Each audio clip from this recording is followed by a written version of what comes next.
No. Yeah, it's better.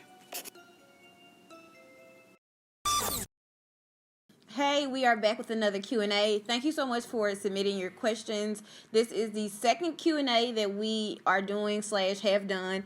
If you haven't seen the first one, I would encourage you to go watch it, because if we've answered a question in that one, we're probably not going to re-answer it in this one. So, baby. When do you plan to start a family? We already started a family 3 years ago. Boom. We're always talking about it. We're always thinking about furry babies and human babies. Mm-hmm.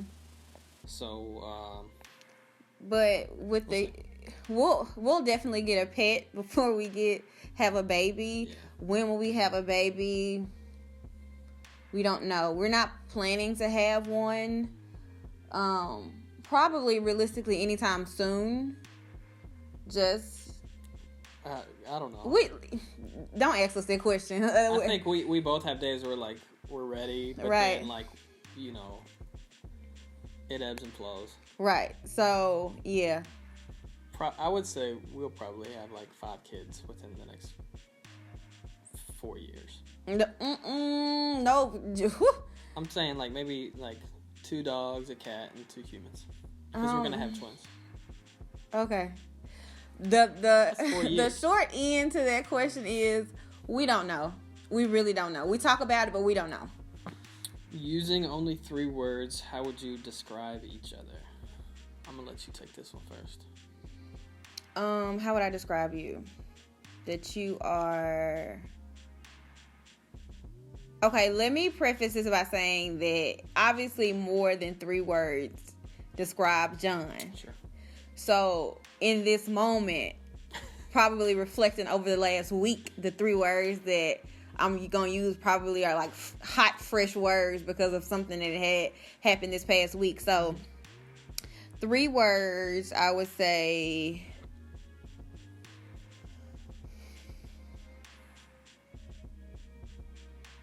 humble. I would say...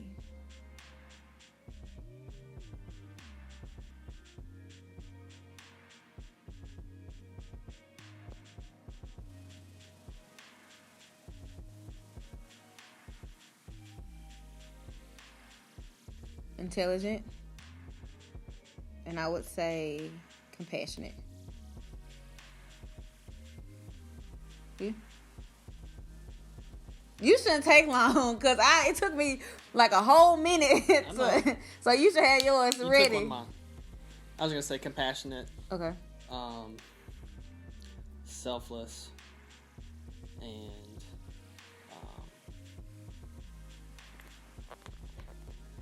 just loving. Okay. In your marriage, was it hard for you to submit? With you being used to being independent while being single, was it hard for you to submit to my authority? So submission is a topic that comes up a lot in marriage as it relates to Christianity. And it's always challenging for me to answer that question because of my experiences and what life looks like for me. I grew up in a 2-parent household. My parents have been married for almost 30 years. And what they demonstrated for me was a partnership in the truest form. It was always a collaboration, and they really submitted to one another. So whoever knew or whoever had the juice for a particular issue or topic, they just deferred to the strongest person for a particular area. And that's, I feel the same motto that John and I follow. It's we submit to one another, and it's whoever knows more about whatever we're talking about, then it's just okay, you take the lead.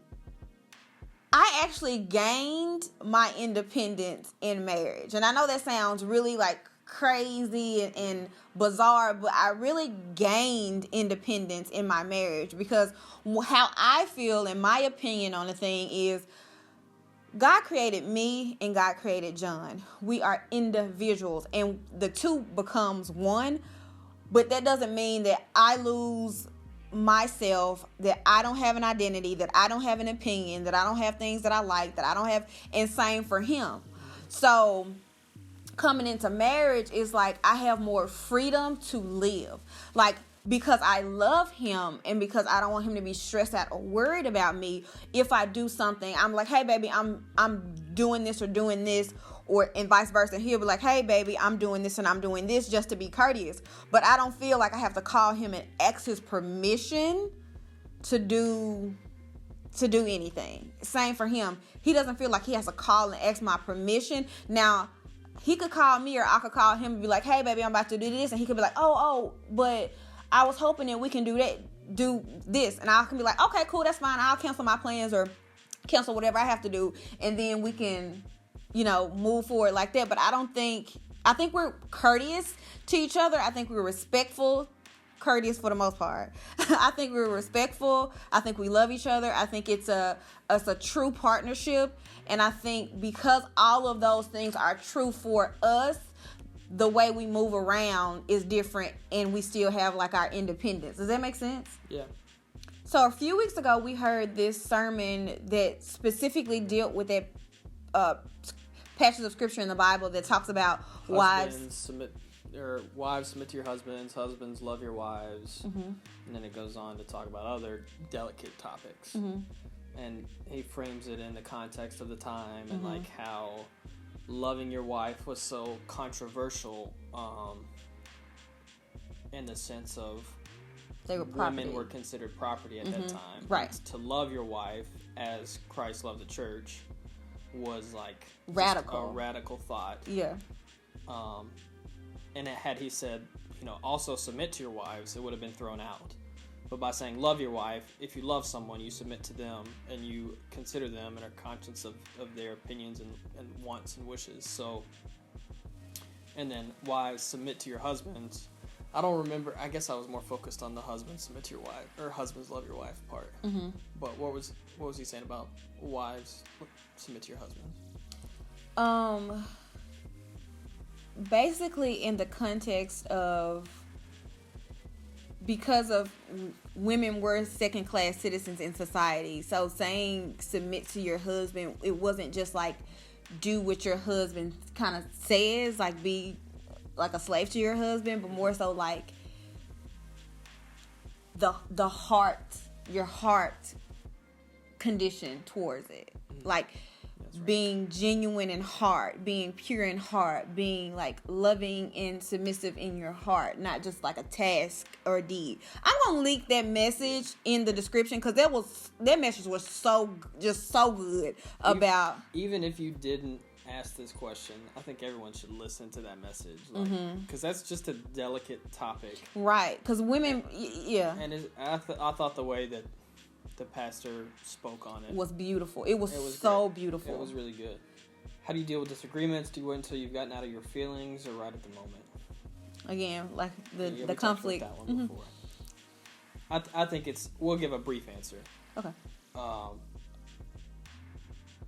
Of course, both of us get hot and heated, like especially when it's something. So sometimes we'll raise our voice at each other, yell at each other, and then we'll come back down, walk away from each other, or not. We just stay close and work through, and God just works through us. There's like, he was wrong in this situation, but you need to, explain to him, why he was wrong, or, you were wrong. You need to humble yourself and tell Janae that you made a mistake and ask for her forgiveness. And so, it's all of the above. Yeah. We do it all, but the result is still the same, that we actually talk about it and we figure out what was the issue and we both apologize for our part in it. Yeah. So no matter how it blows up or lack thereof, the result is still the same. Right. This is a 4-part question. Will there be a schedule for videos? No. No. We'll do them when... Janae will do them when I cooperate. 2... When will kids get in the picture? See earlier. 3, will you guys be doing some traveling? We certainly hope so. especially if kids aren't in the plan right now. We got a lot of travel plans, like even when we have kids. Even when we have kids, we're gonna be the parents strapped up, strapped to the max. We're gonna be the parents that have our babies strapped to us, traveling, jet setting, going all over the place. Yeah. What step did you take in becoming an entrepreneur and businesswoman, and how did you fight through any negative thoughts you might have had while trying to achieve your goals? For me, when I first started my business, I really just jumped in head first. I was very scared and nervous to do a lot of things, but I did them anyway. So the first thing that I did, I remember, was starting a Facebook and just telling everybody, hey, this is me, this is what I do, I'm open for business. And then, like, after I started the Facebook, I think I got a Gmail, and I just kept telling people, you know, I do this, I do this, I do this. And then I got an LLC to kind of make it more legitimate. And then I just was like, from that point, doing everything that I could in my power to get new business, new clients, telling people, Facebook, Instagram, starting YouTube, talking to friends, to talk to friends. And then I started doing competitions so I could get my face out there more. The website. Yeah, then I started a website, and then from the website I started a newsletter. So I was guerrilla style hustling, to be completely honest. If I had to do it all over again, there are definitely some different precautions that I would have taken, because it was some pitfalls that I hit that I didn't have to take. There were things that I did and money that I wasted and time that I wasted, even though it really wasn't wasted. It's just stuff that I learned that I could have done so differently. Just really being in tune to God and listening to God on what to do. Now, if you're one of them people that have trouble listening to God or don't know what He's saying, I guess that could be even before I can say, hey, wake up in the morning and ask God what you should do. If you don't know how to talk to God and speak to God, then look, you already out the back door. So I definitely actually did a podcast on this particular topic. So if you have trouble hearing from God, don't know how to hear from God, I encourage you to actually go and listen to that podcast. Yeah, that's good. Did you talk about the negative thoughts you might have had while trying to achieve your goals? Negative thoughts, all of them. You're not good enough. You're not capable enough. You're not smart enough. You're not beautiful enough. You can't do this. You need to go back to school. You need to get this certification. You need to get this degree. I was just trying to make sure I was telling myself more of the right things while that battle was going on in my mind. What has God been speaking to y'all about lately? I'll let you answer this one. I feel like God's been speaking to me a lot about growth. A lot about... I felt like my word for the year has been twofold, right? I've been having one that's like rise, like get up early, like real early, and handle your business. Rise to the occasion, rise to the situation, like rise to where I've been called to be in all facets of life, and then discipline.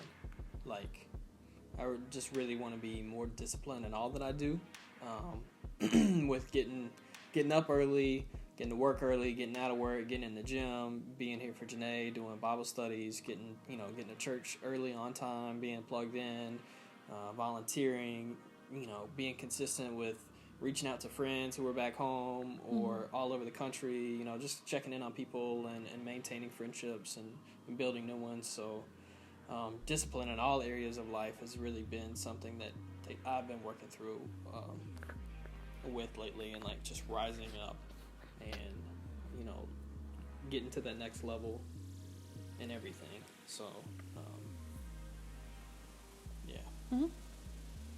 there's a bunch of questions here, but are you both comfortable talking about race, culture, everything else? Yeah, I would say we are. And it's interesting. Like, we could talk to each other about it all day because we know where each other's hearts are. Yeah. And we don't feel like we have to convince people. Or each other. Like, of prejudices or ignorances. Like, just... like, it's just there. It's easy. Mm-hmm. So sometimes I don't want to talk about it with other people. Right. Granted, I know that I have an obligation to talk about it whenever it comes up. Friends, gym, workplace, church. I have privilege to change people's mind because it's going to come from me different than it would come from someone else who's trying to shift perspectives. Mm-hmm. So sometimes I want to, but I know that I have to. Mm-hmm. Yeah, I think we're both really comfortable with it. Yeah. Just not all the time. Right. Yeah, I agree with everything he says. We're very comfortable about talking about it to each other. I'm more comfortable talking to friends that look like me and friends that don't look like me, who I know them and I know their heart. And even if they're ignorant to a certain thing, I know their heart, so I know that they're actually willing to sit down and hear why something is jacked up or why a certain thought that they have is wrong and vice versa. So I don't mind talking about it to people who are literally open-hearted and open-minded, and we can have a dialogue without them becoming really defensive or feeling like they have to prove to me that they're not racist or they're not prejudiced. Those kind of conversations are draining, and like he said, they can be like more damaging to you than they are good for the other person, because you get so turned off by it and you're just like done with that conversation, and you're like embittered towards people that look like that or might come from that area or that sort of thing. So you're just like, man, and you lump everybody in a group and you start making assumptions and doing the same thing that you're trying to eliminate. Right. Yeah, so we're comfortable. Certain people we're comfortable with, certain not, just depending on where they are in their journey. Yeah. Do you feel fulfilled, or do you feel you've reached or embarked towards, or are you still embarking towards your fullest potential, your purpose in life and destiny? It's a twofold answer. Okay. Because I'm so fulfilled with Janae and with my job and with our church, but I'm so hungry for so much more. Right. If you ever stop being hungry, you need to stop and take a long, hard look, because it's never done. Right. You're never there. I don't care if you're 150 years old. God is still growing you, and you're still growing and reaching people in new, familiar ways, and growing in areas of life that you'd never touched before, or maybe you thought you had peaked at. It's like, you go back and you read a book for the second time. Or you're reading a Bible verse that you know and love, and then God just reveals a whole new layer to it. So it's like you were there, and you were so fulfilled with it, but there was so much more yet. So that's how I feel. And I really love that question, because I think I've been doing a lot of that reflecting lately with, where am I? So yeah, I do think I'm fulfilled, and I really hope that you are, and I know that there's always, always want to be doing more, Why are you getting so emotional? Because I always want to be doing more and reaching more people and changing more lives, and just spreading the gospel more, and spreading love more, and breaking down barriers, and growing more. We were talking about this yesterday, when we have kids, we want them to learn a bunch of languages, and I've had it on my goal list to learn 5 languages for years now, and I've worked on it. But, that discipline thing I was talking about earlier, I haven't been disciplined about it and staying consistent with it. So I'm 5 to 10% fluent in 3 languages. Yeah, for real. And, I'll go back, and I haven't worked on it for months, and I'll go back and I'll redo the same lessons that I did before, and I'll get maybe 1 or 2 lessons ahead, and then I'll stop. And then I'll come back and I'll go to a different one. So, wrapping that back up, we've just been focused, I think, a lot on growing and growth, but also not taking where you are for granted. Yeah, contentment. Really learning what that means. Yeah, so that was long-winded for the final question, but I thought it was a good way to end it. I'm sure you've got a lot to say on that. So who was this? Infinite Blessings. Infinite Blessings. Thank you a lot for that. Very thoughtful, deep question. So, am I fulfilled? Yes and no. Depends on the day, depends on the topic, depends on the area that I'm thinking about. I feel very fulfilled in that I know God is not done with me. I feel very fulfilled in the fact that He loves me and that He's rooting for me.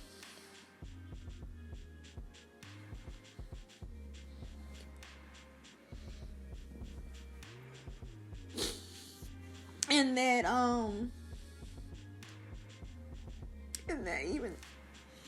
even when I'm unsure of myself and all of the things that's going on in life, like, I'm just fulfilled in knowing that He's always just gonna be there, cheering me on, rooting me on, and like pushing me and growing me, right? Even if that growth doesn't feel good.